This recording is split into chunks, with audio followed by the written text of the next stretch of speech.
Hello everyone and welcome back to Emil's Writing Club. I hope you guys are doing amazing, that your writing is going well in this NaNoWriMo challenge. For me, it's complicated. We're gonna talk about it. First of all, I wanted to thank you all for 1,000 subscribers. I cannot even realize this because I think in 1 week I won something like 500 people. So it's kind of mind-blowing. I was not expecting it to go this fast. A lot of people were really happy with my how I learned English video, as I'm a French speaker in the first place. And I'm literally so happy to see that so many of you guys decided to join the journey. So thank you for everyone joining. If you're French and learning English, or just anyone learning English and you decided to subscribe to this channel so that you can practice your earring, I'm really happy to have you here. I like how this channel is going. It's kind of a study group or like a classroom where we all help each other, either to write, either to learn English. I don't know. I think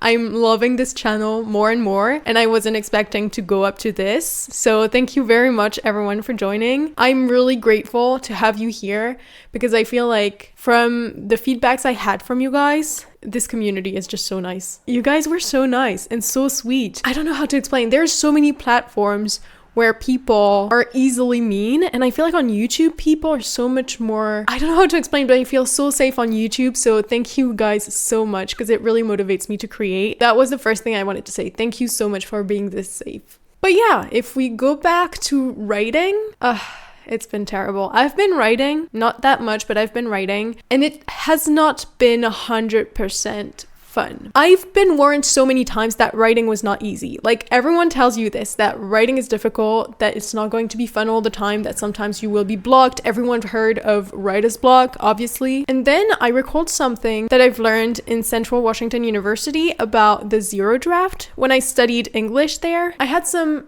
academic writing classes. During those classes, we talked a lot about the zero draft, and so it just came back to my head as I was struggling to write, and I felt like it would be a great subject for this podcast episode today, especially because most of us are probably in this process right now, as we're most of us going through the NaNoWriMo challenge. So we are in this step of, okay, I need to write. And sometimes you write and you feel like it's shitty and you don't want to continue, and then you're discouraged. And that's how I felt lately. That's how I felt until I reread a project that I wrote back at CWU, my university back in Washington. The objective of the assignment was to pick our favorite writers and look at their writing process. The idea behind this assignment was really to show us that it was not that easy to write, and there were many steps, and that yes, it's really shitty at the beginning, but it needs work, it needs rewrite.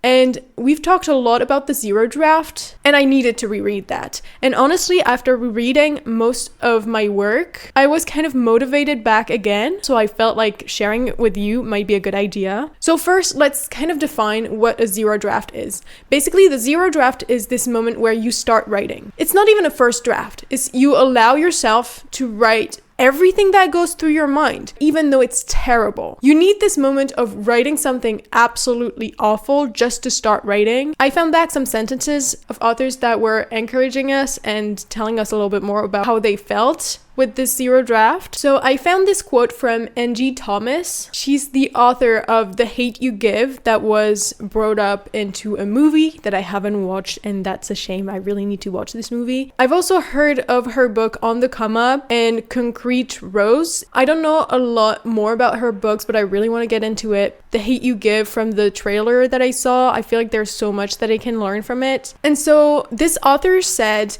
"My biggest piece of advice for aspiring writers is allow yourself to be imperfect. Perfection is the enemy of progress.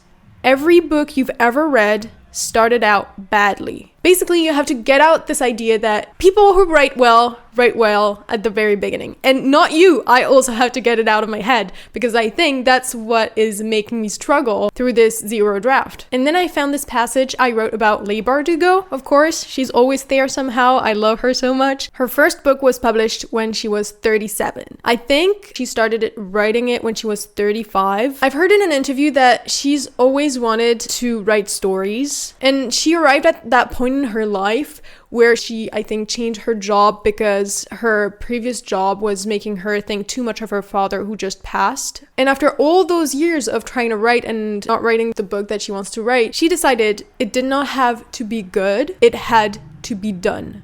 And I think that's something that I need in my head, because I swear to God, I've been struggling so much and I've been looking at every single sentence I write, and sometimes I'm like, this is shitty, this looks stupid, this sounds stupid. Anyone reading that would feel like this is poor writing. And it's true, it is poor writing. But it's kind of like, at some point I need to go to the end if I don't want to end up with many drafts that will never be finished. And so I wanted to go back on this assignment that we had. We had to read Anne Lamott's Shitty First Draft. So that's the name of her piece. It's called Shitty First Draft. It's available online if you want to look at it. It's so short, you can really read it in like 10 minutes. And even 10 minutes is a lot. Like, I think I'm just a slow reader, but you get my point.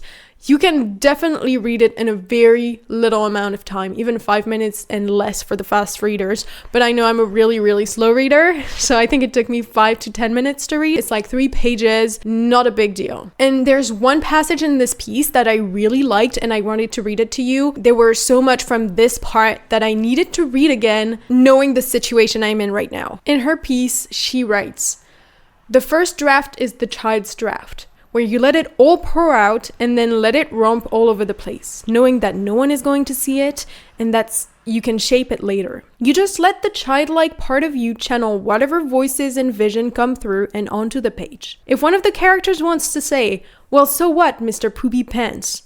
you let her. No one is going to see it. If the kid wants to get into really sentimental, weepy, emotional theory, you let him. Just get it all down on paper, because there may be something great in those 6 crazy pages that you would never have gotten to by more rational grown-up means. There may be something in the very last line of the very last paragraph on page 6 that you just love, that is so beautiful or wild that you know now what you're supposed to be writing about, more or less, or in what direction you might go. But there was no way to get to this without first getting through the first 5.5 pages. And I felt like I really needed to hear that, because my last writing session have been so terrible. I've been trying to be so clever when all I needed to be is just a dumb, excited child. I was writing this draft and I was so bored because I think I was trying to make it so professional and look so good and feel so amazing that I forgot to have fun. And writing is supposed to be fun too. I think like half of the time I was writing, and even more, I didn't have fun. Some of the time I had fun and I let myself write things that I never thought about before, and it was really fun.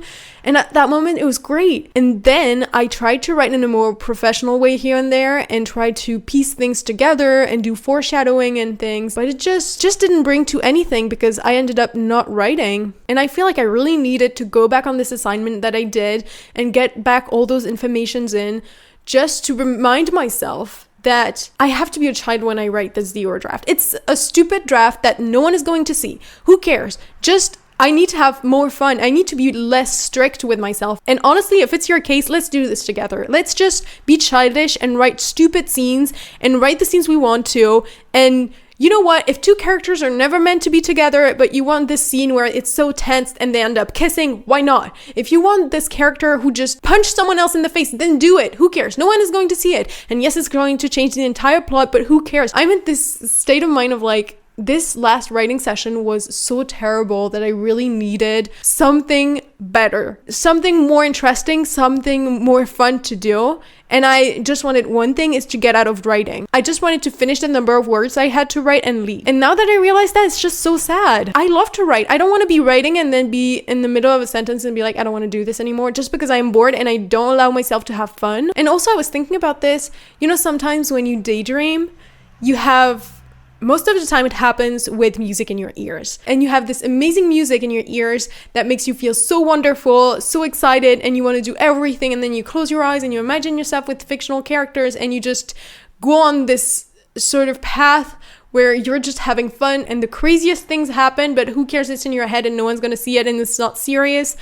I honestly think I need that on my zero draft. I've been listening to a Taylor Swift song not a long time ago. I'm not the biggest fan of Taylor Swift, but sometimes some of her music makes me feel so happy. I can't explain. There's so many artists like that out there that when I listen to them, I'm just like, I'm 12 back again. A little girl in her room, imagining herself with her book boyfriend or her celebrity crush or whatever, and it's stupid with this amazing music. And I feel like I should be listening to those specific music who make me feel absolutely excited when I write. Just sometimes just have fun and see where it leads. And maybe you're gonna delete everything, but as it says in the shitty first draft piece that I just read to you, it's this moment to just write. And if the good part is just at the very end, you would have never gotten there without writing all the crazy things above. So I really need to get less serious in my writing, I think. And there were two passages that I really liked into this piece that I wanted to bring forward. The first one was, very few writers really know what they are doing until they've done it. And it's this thing of like, maybe it's okay if I don't know. Maybe it's okay if I don't know where it leads. I just write and see where it goes. It's okay not to know. It's okay to discover, and it's okay to piece it back together with time. But I know that there's this part of me who's so trying to do everything perfectly that I forget to have fun, and I think it's so sad. I don't know if I'm the only one. Maybe I am, and this would be really sad because I've been blathering about this, and I don't even know if blathering is a word, to be honest. I just used it thinking that it was. I hope it is. But I've been yapping through this entire episode about how much I forget sometimes to have fun when I write. I don't know, I hope it can help someone and that someone feels the same, because if not, I've been yapping for, 10 minutes for absolutely nothing. And the second part that I really liked was, there's a second part. I'm gonna reread the first part so that it follows up. It says, so very few writers really know what they're doing until they've done it, nor do they go about their business feeling dewy and thrilled. And I felt like this is a thing, like sometimes when you write, it's also okay not to have fun and just piece things back together. But I think it's important to have a bit of both. And then I think the zero draft is going to look awful, and it's okay. Then you have the next draft to make it better, and the next one to make it even better, and etc., etc. It's okay. Let's do it step by step. I think I needed to be reminded of that, and that's why I did this episode. And I hope that you guys needed also to be reminded of that, so that it can help you through your NaNoWriMo challenge, because again, we're in this together.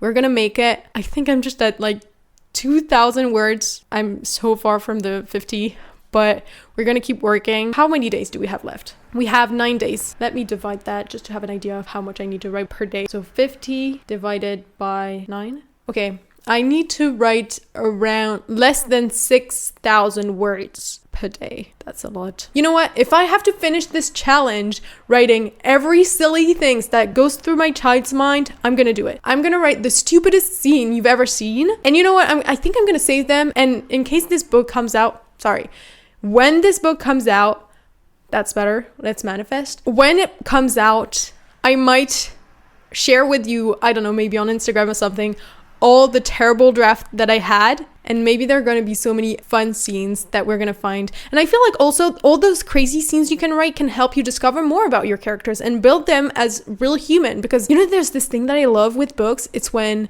the characters feel so human. You feel like they could be your friends. And I think that for now my characters are a bit like that, but not enough. Maybe that's what I need. Just write silly scenes with my characters and see where it leads, and just have fun with it. I think I'm gonna go for that, definitely. Anyway, I think this is the end of this episode. I hope you enjoyed it and that it motivated you to write silly, stupid scenes, because who cares? Nobody's gonna see it. Do whatever you want. Do whatever you want. Really, be crazy about it, okay? I hope this episode really helped you and cheered you up about your writing. We're almost there. The challenge is almost done. So if you haven't written a lot, you know what? It's your moment to just spill it out on the page and write whatever you want, because at that point, who cares? And as Leigh Bardugo said, wait, did I just forgot? Let the words come back to my head. It has to be done. No, it doesn't have to be good. It has to be done. That's it. Okay. So remember, as Leigh Bardugo said, it doesn't have to be good. It has to be done. And on this, I guess I will see you next week on YouTube. Until then, take care of yourself, be kind to yourself, and I'll see you online.